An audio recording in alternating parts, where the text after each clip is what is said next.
Hello दोस्तों, कैसे हैं आप। स्वागत है आपका हमारे इस नए ब्लॉग में और मैं शालिनी आप सभी का वेलकम करती हूँ अपने इस नए ब्लॉग में एक बार फिर से। तो आज हम बात करने वाले हैं बदलते मौसम के ऊपर। अगर मौसम बदलता है तो क्या हमारे मूड भी स्विंग्स होते हैं, क्या आप लोग जानते हैं? तो बिल्कुल हम आपको बताना चाहेंगे कि हाँ, बिल्कुल हमारे मूड भी स्विंग्स होते हैं मौसम चेंज होता है जब। और 3 तरीके के हार्मोन्स होते हैं जो बदलते मौसम के लिए रिस्पॉन्सिबल होते हैं। एक आपका सेरोटोनिन, दूसरा होता है मेलाटोनिन और तीसरा होता है कार्टिसोल, है ना। ये 3 हार्मोन्स टोटली डिपेंड करते हैं मानव के स्वभाव को। और मौसम चेंज हो रहा है तो बिल्कुल ये तीनों भी बदलेंगे। अगर आपका ठंडी ज़्यादा हो रही है तो उसमें मेलाटोनिन नामक हार्मोन्स का सिक्रेशन बॉडी में ज़्यादा होता है जो कि नींद और सुस्ती लाने में सहायक होता है। वहीं अगर धूप और गर्मी बढ़ती है तो उसमें सेरोटोनिन ज़्यादा बढ़ता है ना। और सेरोटोनिन एक तरीके का खुशी का माहौल होता है, हैप्पी हार्मोन्स होता है सेरोटोनिन, जो कि धूप जब निकलती है तो उसमें सेरोटोनिन का सिक्रेशन ज़्यादा होता है। और कार्टिसोल जब ज़्यादा ठंडी और ज़्यादा गर्मी पड़ती है तो उसमें ज़्यादा डिसबैलेंस होता है। और जब ज़्यादा ठंडी या ज़्यादा गर्मी पड़े, अचानक से ठंडक होने लगे, अचानक से गर्मी होने लगे, तो जाहिर सी बात है कुछ लोगों को सिर दर्द शुरू हो जाता है, कुछ लोगों को मूड स्विंग्स होना स्टार्ट हो जाते हैं। तो जानते हैं इसके लिए कौन सा हार्मोन्स जिम्मेदार होता है?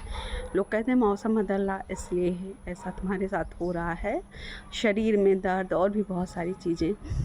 तो सिंपल सी बात है कि मौसम तो बदल ही रहा है, साथ ही साथ आपके बॉडी में हार्मोन्स भी इम्बैलेंस हो रहे हैं जो कि इस तरीके की प्रॉब्लम्स क्रिएट कर रहे हैं हमारे साथ, हमारी बॉडी के साथ। उसका सीधा सा संबंध होता है कि कार्टिसोल लेवल मैनेज हो रहा है।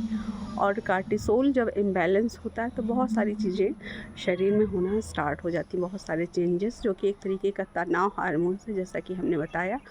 और तनाव से राहत पाने वाला हार्मोन जानते हैं कौन सा होता है? उसे कहते हैं एंडोर्फिन। जो हम दर्द से अपने शरीर को राहत दिलाते हैं या कुछ भी, जैसे थोड़ी देर रिलैक्स हो जाती है बॉडी, अपने आप दर्द करने लगती है, लेकिन थोड़ा सा आप रिलैक्स मोड में जाइए, आइज़ क्लोज कर लीजिए, थोड़ा सा ध्यान की मुद्रा में जाइए, तो ऑटोमेटिक कुछ चीज़ें ऐसे लगती है कि हमारा दर्द गायब होने लग गया। तो जानते हैं तब आपका एंडोर्फिन का सिक्रेशन बॉडी में होने लगता है। तो एक जैसे कहावत कही गई है कि सेहत के वो 4 यार, जानते हैं कौन कौन सा होता है सेहत के और वो 4? एक होता है आपका डोपामाइन, दूसरा होता है सेरोटोनिन, तीसरा होता है मेलाटोनिन, चौथा होता है एंडोर्फिन। ये 4 हार्मोन्स ऐसे हार्मोन्स होते हैं जो हैप्पी हार्मोन्स होते हैं।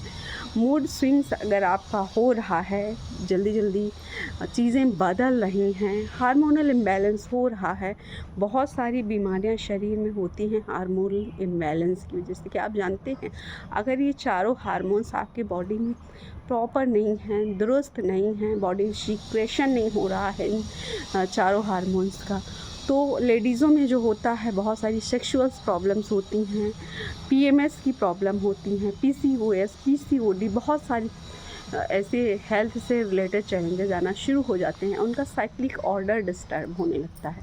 साथ ही साथ मेंस में भी अगर आपके हार्मोन्स डिस्टर्ब हो रहे हैं ना, तो बहुत सारी प्रॉब्लम्स आपके साथ क्रिएट होने वाली हैं, जैसे सेक्सुअल प्रॉब्लम, तनाव, अनिद्रा, कार्टिसोल बढ़ने से बेचैनी, घबराहट, रात में नींद ना आना। अगर कार्टिसोल लेवल इम्बैलेंस है तो जाहिर सी बात है कि मेलाटोनिन ऑटोमेटिक नहीं बनेगा। मेलाटोनिन सबसे ज़्यादा जिम्मेदार होता है, नींद लाने में सहायता करता है वो, है ना। अगर मेलाटोनिन का सिक्रेशन अच्छे से नहीं हो रहा है बॉडी में तो सिंपल सी बात है कि कार्टिसोल आपका बढ़ेगा ही बढ़ेगा, तनाव आपका बढ़ेगा ही बढ़ेगा। नींद नहीं आती है तो जाहिर सी बात है जिस दिन आपको रात में नहीं सोएंगे, सवेरे जब उठेंगे तो ऑटोमेटिक सर भारी होगा, है ना, थकान, चिड़चिड़ापन, बहुत सारी चीज़ें, यानी कि आपका कार्टिसोल इम्बैलेंस हो गया है। तो अगर आप जानना चाहते हैं कि हमारे हार्मोन्स को हम कैसे बैलेंस कर सकते हैं, ऐसा क्या करें कि हमारे हार्मोन्स बैलेंस रहें, ऐसी क्या चीज़ें हैं जिनको अपना के हम बहुत हद तक लाइफस्टाइल में सुधार करके अपनी चीज़ों को व्यवस्थित कर सकते हैं, तो मैं शालिनी, मैं एक फ़िटनेस कोच हूँ, मैं लाइफस्टाइल कोच हूँ। मेरा काम है बेसिकली लाइफस्टाइल मॉडिफिकेशन का। आप हमारे साथ कांटेक्ट कर सकते हैं और छोटी छोटी टिप्स को जानने के लिए हमें ज्वाइन कर सकते हैं। सकते हैं। तो ऑल दी बेस्ट। मैं कुछ आशा करती हूँ कि मेरा ब्लॉग आप लोगों को पसंद आएगा और खूब प्यार देंगे, भरपूर समर्थन देंगे, सपोर्ट करेंगे। ऐसे ही छोटी छोटी टिप्स जानने के लिए हमारे ब्लॉग को खूब आगे बढ़ाइए, खूब सपोर्ट दीजिए, खूब प्यार कीजिए और हाँ, चैनल को सब्सक्राइब और शेयर करना ना भूलिए। तो bye bye, all the best everyone.